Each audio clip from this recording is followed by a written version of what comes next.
Buongiorno da questa splendida musa turca. Muta. Eh? Muta o musa.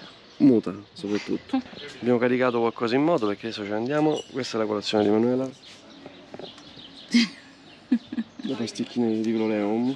Soprattutto c'è il gozleme, la passione segreta di Manuela, il gozleme.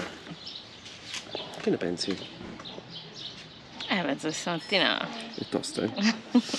Ieri sera abbiamo cenato con degli amici che abbiamo incontrato qui a Goreme, Paolo e Laura, sono stati molto simpatici.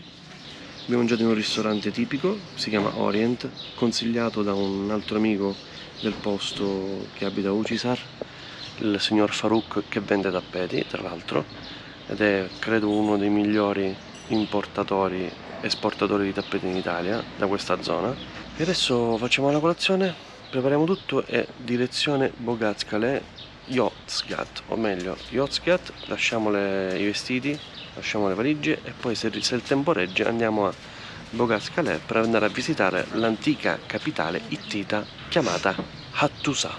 Allora, eccoci qua al sito di Hattusa, l'ex capitale ittita. Si entra in moto, si gira in moto. Praticamente abbiamo girato intorno alle nuvole, ma siamo arrivati ancora senza antipiogge. Abbiamo lasciato già le cose in albergo, a un paese qua a 35-40 km. Manuela? Sì. Sei? E lì c'è la biglietteria e questa è la strada che porta alle varie postazioni.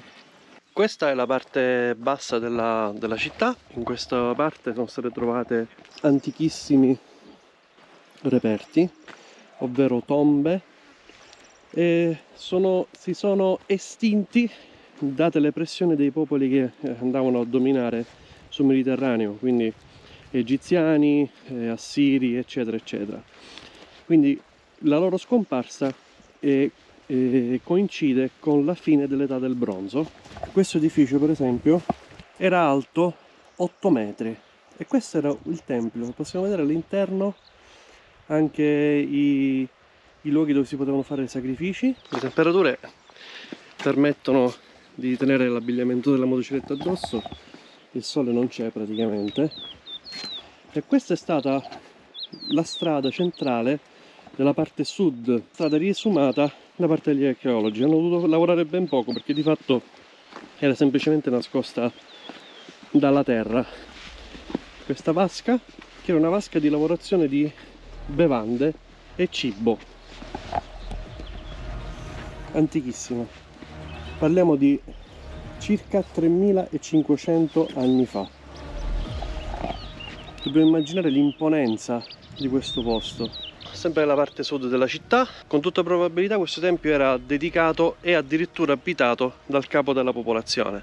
Dobbiamo puntualizzare sul fatto che la società ittita c'è stata una delle prime a esprimersi con una leggera forma di democrazia. Il capo veniva eletto dal popolo in maniera quasi democratica.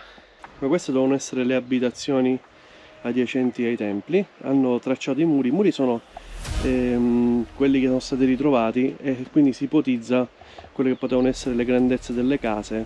Naturalmente a protezione della città c'erano anche delle grandi mura. E qui siamo in prossimità un posto di guardia, si vede poco, ma queste strutture qui sono mura di guardia. Anche in questo caso parliamo di un sito archeologico sostanzialmente ancora quasi tutto sepolto. La regione per arrivarci è la regione di Korum, non proprio turistica, e per questa motivazione evidentemente gli scavi non vanno avanti, il sito è veramente vuoto. Anche i servizi nella zona non permettono lo sviluppo di questo sito qua, che comunque rimane sempre molto affascinante.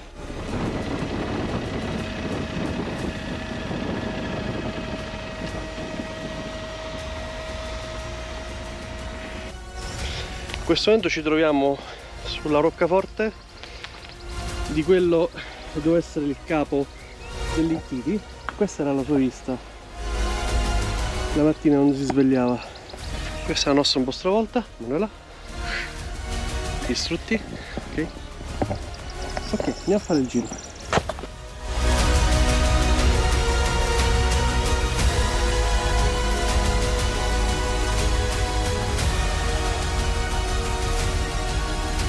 Questo è un altro famoso accesso, si è visto parecchie volte nei libri di storia.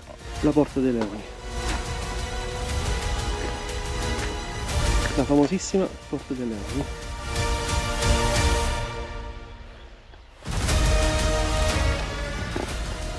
Questa è l'entrata a nord della città. La città aveva solo due accessi, nord e sud. Est e ovest erano presidiati dalle mura. E in questa porta sostanzialmente sono state combattute le battaglie che hanno portato anche la disfatta degli Ittiti. Tutto ciò è molto affascinante. Amore, girati. Sei bellissima tra la Porta dei Leoni. Grazie. Porta dei Leoni. Lì in fondo, dove metto il dito, vedete come sono bravo a mettere il dito, è palesemente visibile un bastione di protezione della città, un torrione, non so come definirlo. Segno che la città era fortificata in maniera perfetta per i tempi. Ricordiamoci sempre che stiamo parlando di 3500 anni fa. Questa cifra fa impazzire chiunque abbia preso in mano almeno una volta nella propria vita un libro di storia. E qui ci siamo io e Emanuela, qui da Littiti. Emanuela? Sì. Siamo belli negli Littiti? Stiamo entrando alla Porta della Sfinge. Questo è un terrazzamento artificiale, un argine artificiale. Non siete un cazzo, quindi stacco. Facciamo il tunnel a piedi. Per la serie Quanto dura l'avventura abbiamo ridisceso il tunnel. Siamo arrivati alla base del terrazzamento artificiale. Questo per dare un'idea di quello che doveva essere il terrazzamento. Allora, errata corrige. La Porta della Sfinge è questa. Ignorante. Ignorante bestia. Mi sembrava strano che c'è la Porta della Sfinge senza la Sfinge. No. Ok. E questa è The Sphinx d'Or. Notevole. Anche il paesaggio notevole. Mi sa che la nostra visita a Tusa sta quasi per finire. Se non farò altri video è perché non c'è più nient'altro da riprendere.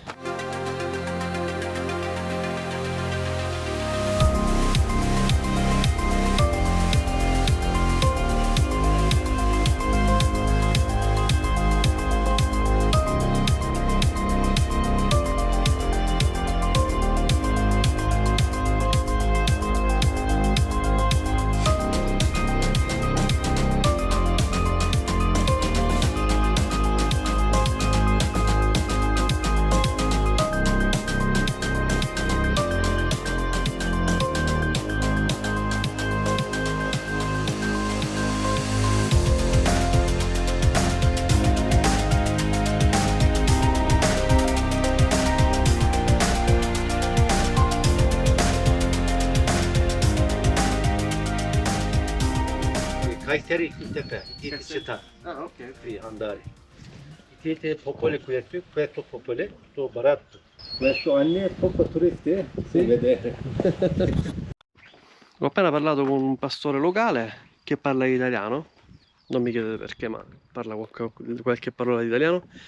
Questa è un'altra porta, un accesso privato del re, che poi probabilmente viene usato anche da altri. Guardate la maestosità.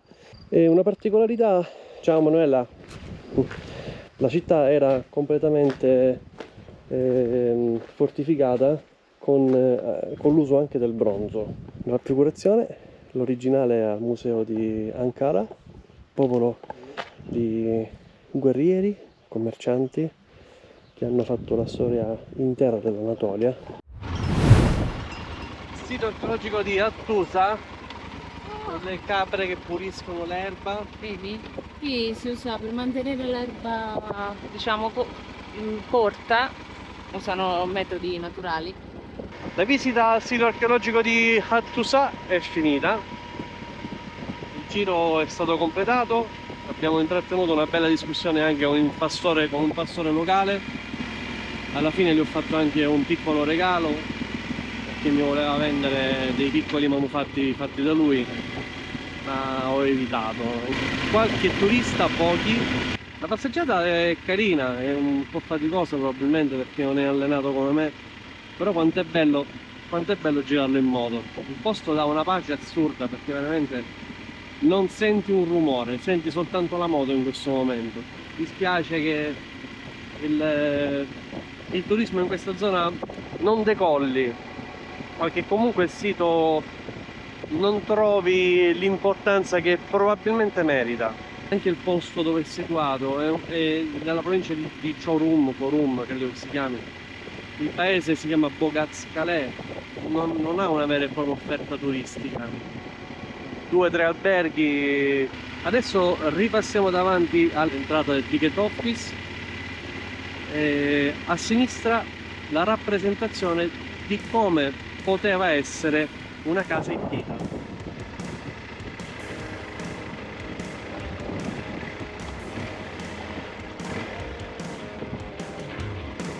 Dobbiamo mettere i caschi.